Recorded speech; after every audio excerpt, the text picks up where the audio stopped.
Hi everyone, this is Action Point 3 Key to Change Raise Responsible Boys. So, when I'm talking about raise responsible boys, please don't take this, that we are not trying to talk to girls, or girls are also the ones who should be spoken to, because we are getting messages where they're saying, why are you putting the entire responsibility on boys?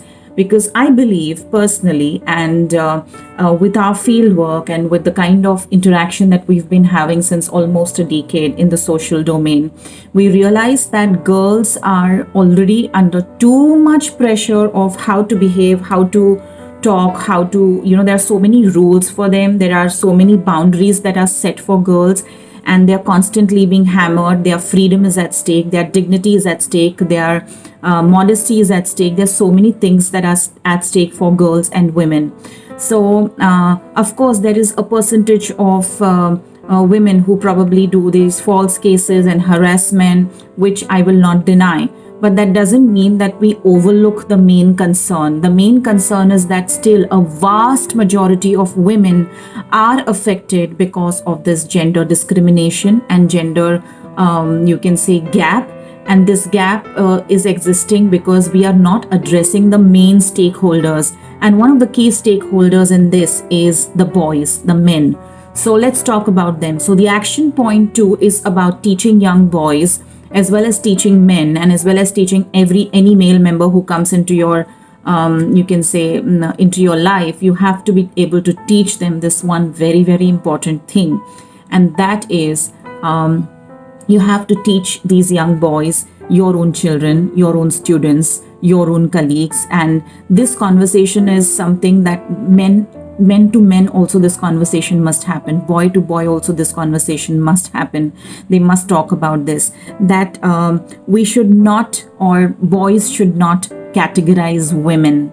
There is a lot of categorizing, there is a lot of labeling of the type of woman that happens in our conversations, in our you can say popular culture, through mainstream media also. There is, we kind of, there is a stereotyping of women, and there is a stereotyping of how a real and an ideal woman should be, and there is a lot of categorizing that happens. So I believe today's action point is about teach your boys, don't categorize women, don't categorize them as good, bad, beautiful, ugly. Don't categorize them based on their clothes, based on their choices that they make in life. Don't categorize them based on the education that they have. Don't categorize any woman or any girl for the way she for the kind of belief system that she has, because these categorizations actually lead to a lot of aggression, microaggression from various fronts, and that makes life difficult for women and for young girls, and also for the transgender, I would say, transgender community. So boys need to learn that, they cannot be categorizing women into these slots, because once you have this habit of categorization, it is definitely very harmful, and it leads to certain actions that are aggressive, that are non-acceptable, that are exploitative, that are abusive to the dignity of a woman or of a girl. So most often what happens is, when they see, when this notion of if a girl is wearing short skimpy clothes, which means that she is available. If a girl smiles at you, which means that she is available. So when you're going to categorize and have these rigid gender stereotypes in your mind about girls, and these fake generalizations about girl, so I think that is where the problem begins. That's why don't ever try to categorize girls. There was this documentary on BBC that was shown about Nirbhaya, this rape case that happened in Delhi, and this unfortunate incident that happened. And when the victims were spoken to, they spoke about that, why should girls be out at 11? Why should they be going out at a particular time? If they want to feel protected, they should be staying back at home. So this whole notion of categorizing women and kind of trying to question their choices, and and take them for granted. Like, when you're saying that if a woman is wearing skimpy clothes or shorts or minis or whatever she wants to, or if she's not even wearing clothes, that does not give the boy a right to malign her, to tease her, to bully her, or to threaten her, or to you can say misbehave with her in any which way. So I think our boys need to learn that, and this should start again. The way I said, the basis is the family, where I often, our drawing room, or sorry, our living room conversations often are, where even women talk about women. Oh, she's a working woman, she doesn't pay attention to her kids. So these kind of talks that happen. Oh, she's she's a very modern woman, she goes out at 12 on her own, she drives, so it's not good, and it's not right for her children. And then she doesn't pay attention to her children, she doesn't take care of her husband, she doesn't do the household chores. So these conversations in the living room that happen between families, between couples, between parents, of course, the children are listening to these conversations, and the boys start forming their own perceptions. They start forming their own categorization, that a girl who is working, or for whatever reason she's working into, let's say if she's into the media industry, so which means that this girl is true mod, and she is just available for a casual, you can say, sex date, or any sort of a thing that I'd want to experiment, because these girls are mod. So these the kind of examples I'm giving, I'm sure there'll be many examples that will come to your mind once you sit back and understand and ask yourself. Yes, as a woman also, we tend to categorize and become very judgmental about the actions, choices, and the beliefs of other women. So even simple things like, if a young child grows up into a family where the mother is constantly available, and each time you see a working woman, and it is hammered that if a woman is working, she cannot, the children are not raised properly, or they don't get enough attention. So this boy carries the same impression. It's most likely that the boy will carry the same impression into his adulthood, and there, after his marriage, he will also try to impose, you can say, this on his wife by saying, no, you cannot go to work, no, you're not allowed to work, I don't want you to work in this area, and I don't want you to do this, because I want you to take care of the kids. So I believe this needs to change in the families, the kind of conversations we have. And categorizations on basis of clothes are so common, especially in India. It's extremely common. But I would like to say that when I speak to perpetrators of child sexual abuse, I have had this unfortunate opportunity to speak with a perpetrator who actually raped a 6-month-old baby. And when I asked him, why did you do this? So you won't believe what he said. He said that this 6-month-old girl, knows how to attract a woman with her moves, and this baby was inviting me. She was not wearing anything, and it was so inviting, and she had her legs spread. And see, I'm giving a very strong and a very open, you can say, example, because that is the way. It is not just this perpetrator. Most of us in this society are used to thinking this rubbish, that women are available if they are highly educated, if they are, we have these notions. If a woman is this, then she is this, so that if then sentences are really, really horrible, and they are actually corrupting the mindset of the young boys. Okay, so you also find such, you can say, harassment, I would say sexual harassment, through such filthy jokes and through such filthy sarcastic comments, even in the workplace. They just take you for granted. If a woman is being out there in the field, doing her own action, doing her own work, it is considered to be, if she's challenging any sort of gender role, that is considered to be like, oh, she is of, her character is not good, and she's easily available. So I want us to teach our boys that this is not the truth. It's high time that we talk to our boys that all these, these lies that we are trying to tell them and kind of imbibe in them through these, unintentional or intentional conversations is affecting millions and millions of girls and everyone around us. The society is being affected because of this rubbish thinking. Especially the way I said about clothes.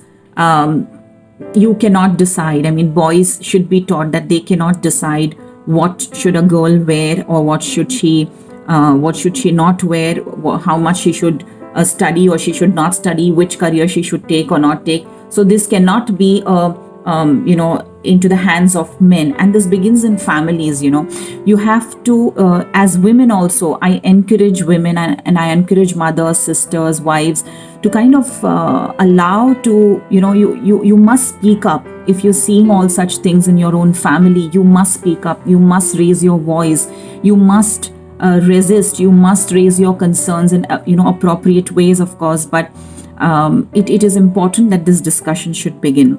So the moment you see that your young boys are categorizing women based on any of these criterias, it's your duty, it's your moral responsibility that you stop, take a pause, and sit down, talk to your child, get him out of it, try and understand how did he get this thinking. Because it then happens as when these guys go to schools, they become teenagers, they start experimenting in relationships, and based on these notions of categorizing women and taking them for granted. So what I would say is that girls are not objects and trophies, because the moment you start categorizing women and girls, you are turning them into objects. The media plays a tremendous role in categorizing women into a particular way. So there are advertisements, and there are products, and there are so many things that's the media is kind of continuously bombarding.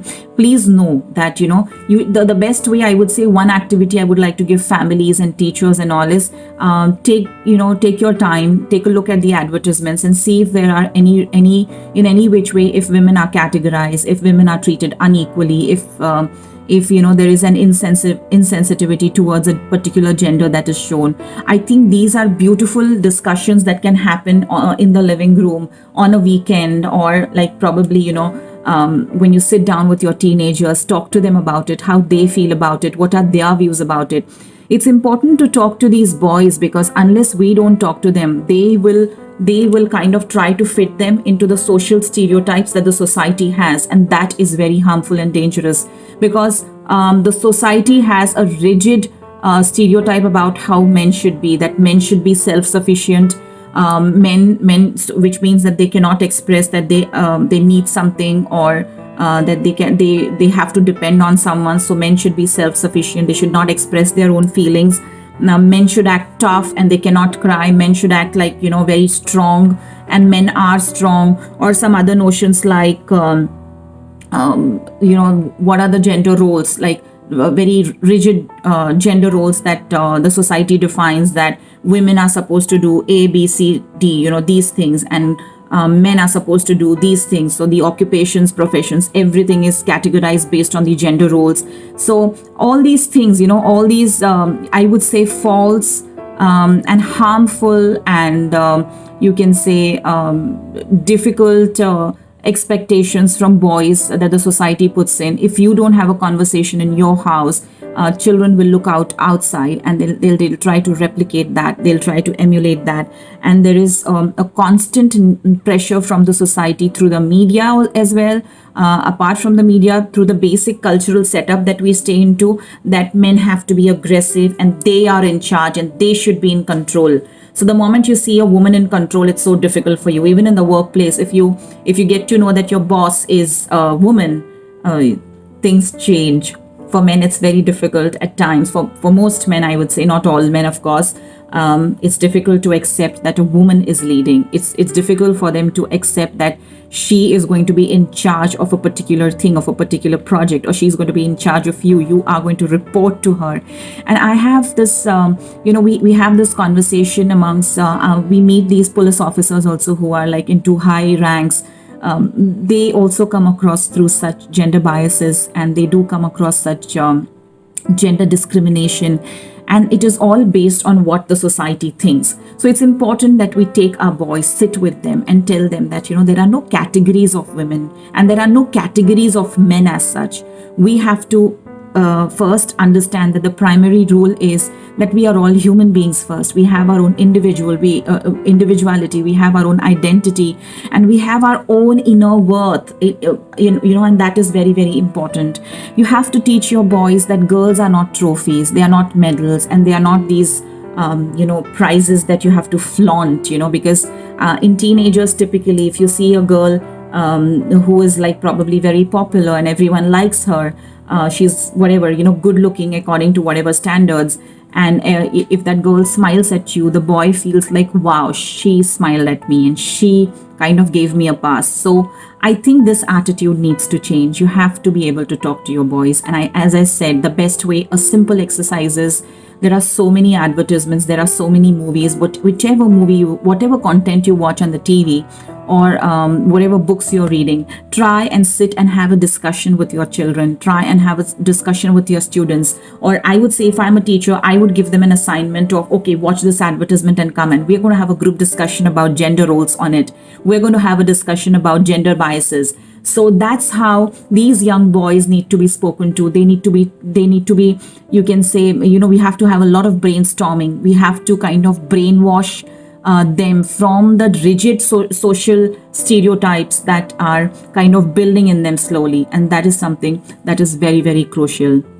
So I hope all of you will kind of ensure that you will not categorize women. So your language is very important. What sort of language you're using, and don't label women, and don't, because all this is leading to bullying, it's leading to sexual harassment, it's leading to exploitation, it's leading to abuse, it's leading to false, you can say, notions about women and about girls, and it is putting their life into a lot of compromise, because young boys don't realize. They believe that if a girl is too modern, or she is the way I said, she wears a lot of Western dresses, especially in a country like India, they kind of have this notion that she is available, but that's not true.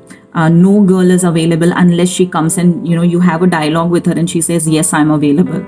So to read between the lines and to simply form your own illusions is a very bad thing. So I highly encourage adults to sit and talk to these boys, and do this basic activity of watching any content and then sitting and having a discussion, any advertisement. There's so many. I don't want to label these brands who are actually stereotyping women. You will have to find that on your own, and you will find plenty of them, from the ones that sell you can say breakfast items, to the ones that sell bikes and all. And when you categorize women, the most important thing is you are kind of objectifying women. You're taking women as an object, because objects can be categorized, right? I mean, you cannot categorize a human behavior. Every human behavior, every human being is a totally different and a unique creation. So this objectifying is happening, and girls are being treated as trophies by young boys. They are being treated as, wow, I mean, she's my pride. But in what sense is very important, and this dialogue has to become this dialogue has to begin at home, in our classrooms, in our workplaces. And yes, one more request is, I want men to engage in this topic. I want men to talk about it in a healthy way, and I want these men to train these young boys as well about what real healthy manhood can be like. So I think this is the action point 2, that do not categorize women, and based on your categorization or in any which way, never ever take a woman or a girl or any gender or anybody for granted. And that's how it goes. So I'm wishing you all the best, and I'll see you in the next action point. Thank you.